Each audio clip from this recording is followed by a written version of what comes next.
What's up, y'all? Tonight I got asked for my opinion on a couple of cross-verse matchups, so this should be fun. But before we dive into it, quick disclaimer, I'm not a power scaler, okay? That's not my forte. I don't have the vast encyclopedic knowledge in order to power scale, especially cross-verse. So take my opinion with a grain of salt, but it is, it's just my opinion, right? So don't yell at me too hard in the comments, but I would love to hear your thoughts in the comments on this. So with that being out of the way, let's get into it. As I'm sure you could already tell, this first matchup is Sukuna versus Stars and Stripes from MHA. And honestly, when I first saw this one, I thought it was a phenomenal matchup because I didn't have a gut instinct go either direction. I was kind of pulled both ways by different facets of this. So here's kind of the information as I see it. I do think MHA scales higher than JJK in most instances, which would, make me lean towards Stars and Stripes. However, we're talking about Sukuna here. He is literally the pinnacle of JJK, built different, right? And I'm also going to assume we're talking about the strongest versions that we've seen of these characters. So slight spoilers if you're not caught up on really JJK, but also if you follow MHA and you don't know who this is, I'm going to reveal what her quirk is. So strongest version of Sukuna has the dimensional slash. So Stars and Stripes durability isn't going to matter if he can get that off.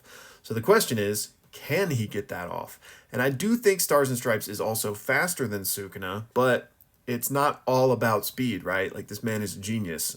So it's tough. It's basically, to me, could Stars and Stripes kill Sukuna before he could get a dimensional slash off? And he might not even need the dimensional slash, honestly. He can maybe amp Cleave up enough to take her out. But considering how her power works and that she could just make herself more durable with her quirk, I think it's probably gonna take the dimensional slash for him to get the job done. And yeah, real quick, if you're not familiar with Stars and Stripes quirk, it is kind of complicated. It's called New Order, but she can basically manipulate reality. She can create rules. Now, she can only have 2 rules at a time, but again, she can manipulate reality with these rules. For example, she could remove gravity from a section of the earth or oxygen, or she can make herself insanely stronger. So very, very interesting and versatile quirk, right? So she could definitely get one over on Sukuna. Plus, just like I mentioned, the increase in power from the scaling in MHA just being higher puts Sukuna at a disadvantage in any type of actual brawl. So I do think she's faster, but not fast enough to make it just pointless, right? I think Sukuna could still get some moves off if he played his cards right. The domain expansion I don't think is going to be that big of a deal, because... Oh, that's spoilers. I don't think it's going to be that big of a deal because there will be cleaves in there, but I think she could make herself durable enough to withstand it. Plus, she could use her quirk to just destroy the domain, as soon as she touches it. Now, an interesting facet to this fight is she has to know the name of someone if she's using her quirk on them.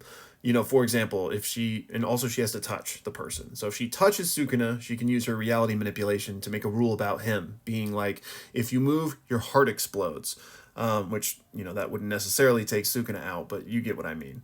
But she has to know their name to do that. So the interesting thing here is Sukuna his true name? And maybe not. So I don't know if she would be able to directly use her quirk on him. So there's so many interesting things at play here, right?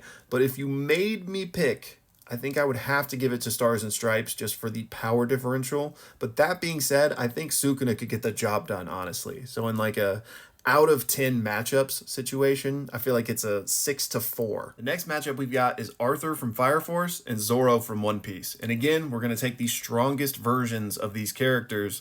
So I think I'm going to make people mad here because I don't really think this one's close. I think Arthur claps. And that's no disrespect to Zoro, okay? I'm not caught up on One Piece, but I've seen this episode, right? So I'm not saying I fully know his power set, but just in general, Fire Force scales way higher than One Piece. Maybe we can revisit this when One Piece is finished because Fire Force is, so it's kind of at a disadvantage, Who knows where Zoro will be by the end of the story. But as it stands right now, yeah, Arthur is literally planetary. So I got to give it to him. Again, no disrespect to One Piece fans out there. I know you're going to be mad at me, but yeah, I love Zoro. It's an unfair matchup for him right now. Finally, special shout out to Blockboy Sukuna and Prince for the sponsored questions that inspired this video. I can't wait to hear y'all's thoughts in the comments.